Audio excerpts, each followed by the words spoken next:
Good morning, everyone. Thanks for joining me here on the WITN First Alert Desk at 8 a.m. I'm Gigi Barnett. Hope you're all having a wonderful Monday morning so far, and I hope you all had a great weekend.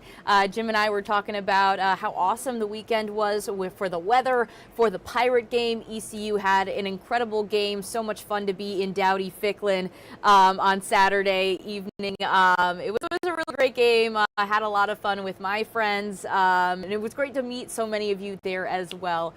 Jim's going to talk a little bit about what we're looking at weather-wise for this week, but today, one of the big things to mention, today is a first alert weather day for the fire danger risk. So the dry conditions out there, the wind is really kind of brewing up these really poor conditions for any kind of outdoor burning. So we really do not recommend that you do that today. Wait for the winds to kind of die down a little bit, especially because it's just so dry out there. We haven't seen a lot of rain recently. So Jim will talk about that in just a little bit. But we do have a story from this weekend. Operation Homefront held their annual holiday meals for military members this weekend. And it's just a great way to help families in this time of need, especially as the holidays kick in. Thanksgiving so soon and Christmas is right around the corner. So it's nice that we're able to support our military families in this time. So we're going to take a look at that event and what went on this weekend.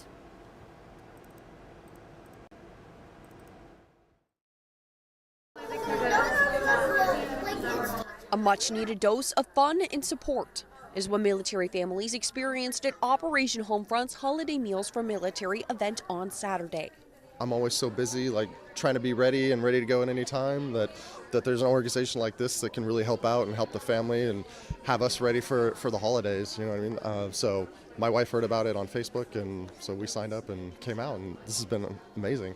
A morning filled with food, toys, resources, and crafts. Beth, it's awesome! My tree! The holidays can be difficult for families, especially with deployments and moves, but especially this year with the government shutdown and food benefit uncertainties that have affected many military families. According to Operation Homefront, there's been a 57% increase in food-related financial assistance requests this year.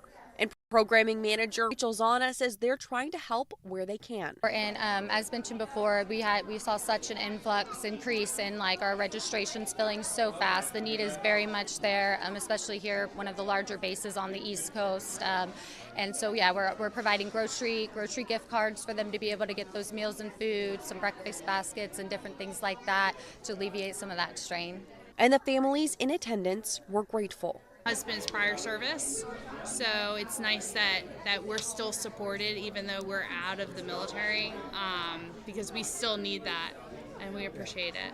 In Jacksonville, Haley Hollinger, WITN News. Just looks like a great event to be with your families and friends over there, getting together, having some fun. A lot of toys there, it looked like, getting ready for Christmas time. I can't believe it's already, you know, Toys for Thanksgiving Tots things soon. are up. Yeah, right? Thanksgiving So is less soon. than 2 weeks away. Crazy. I mean, we are fully immersed in the holiday season now. In fact, my wife was talking about putting Christmas lights out this week. I know, I've been trying to think when I should put my Christmas tree up, because I don't want to, I want to do it, I feel like Thanksgiving's so late. I mean, usually it is right around when it is. Really but late? I don't know, I Okay. feel like I need it for just a little bit longer. I need the holiday spirit. It's gotta, Maybe keep it up after Christmas for a couple of weeks. Oh, you need it earlier, though, you're saying. Yeah, I want it a little bit earlier. Well, it feels like it's going to be already December before we know it, and then it'll only be up Yeah, for as a you few get older, weeks. the time seems to go Yeah, faster and it's slipping faster, away. too. And my wife would be happy to put it up pre-Thanksgiving, but I never have, and I'm trying to hold my ground on that. Honey, Sheree, Well, no, it sounds let's like it wait could be a till- good weekend for it, though. Yeah, the weather will be great. Yeah. Just picking your timing on getting it up. Right. Let's get into the weather details. The weekend rain chance on Saturday. When I get to the 8-day, don't get stressed on that. It's a low-end chance. I'm not too worried about it. All right, look outside right now. Good morning, New Bern, 43. We have widespread 30s at sunrise just before 7 a.m. So we're just a little over an hour post sunrise and already a 10-degree warm-up. We'll have no problem hitting a 60, maybe a low 60 later. That's a gorgeous shot, isn't it? Down on the coast, Morehead City, as seen through the sanitary restaurant camera, 50 on the thermometer. Dry air, that dew point temp, 36.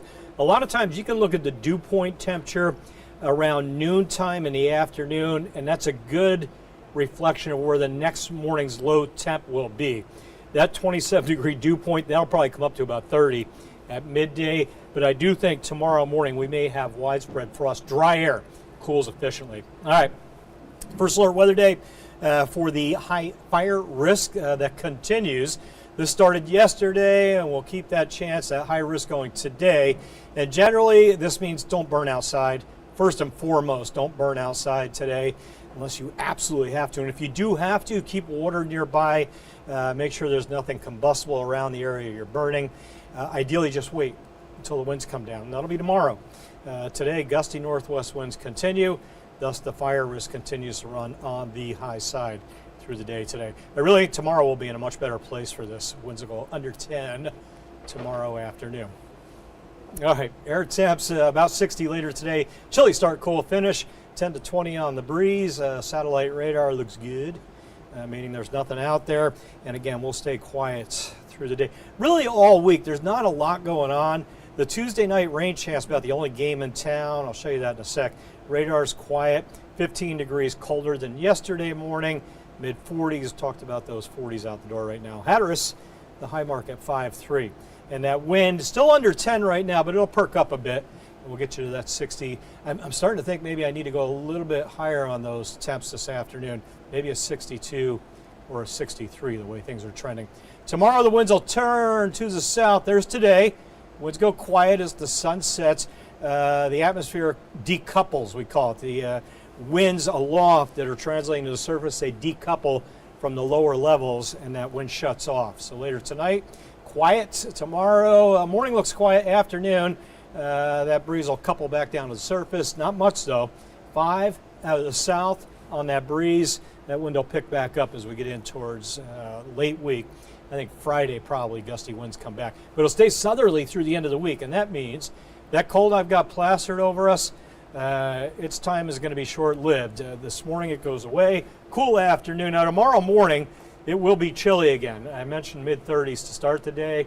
Watch that map roll. When the clock stops, check the time. There's 7 a.m. tomorrow. Mid-30s, dry.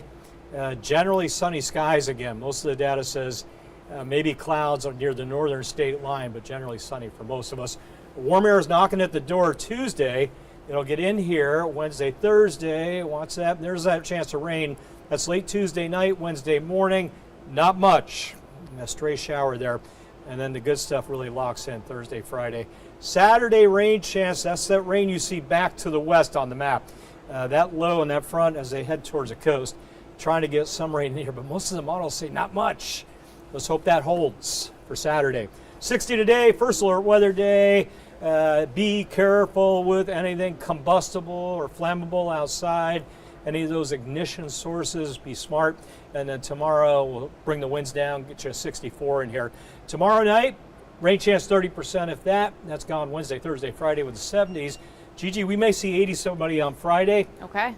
Well above normal temps. Normal's about 66, by the way. And then that rain chance Saturday at 30%. Get ready for shifts in that Saturday chance. Might end up being Saturday night. I don't see a lot of rain. Wherever it ends up, doesn't look like much rain out of that storm on Saturday. Okay, good to know. But yeah, other than that, looks like a pretty nice week out there. I know you also mentioned some rain overnight today, right? Or Tuesday to Wednesday? Yeah, Tuesday night, yes. Midnight Tuesday night to about sunrise Wednesday. Okay. That's my window right now for a shower too. But it looks like most of us won't see anything. Got it. If you do, it's not going to be much, and most of you will see it while you're sleeping. So it's one of those did it really happen kind of deals. A little bit of rain Tuesday night. Okay, sounds good. Yeah. Well, thank you, Jim, and thank you everyone for joining us this morning. Check back in at 9 o'clock. Charlie's going to be here with another news and weather update, but hope you all have a wonderful Monday.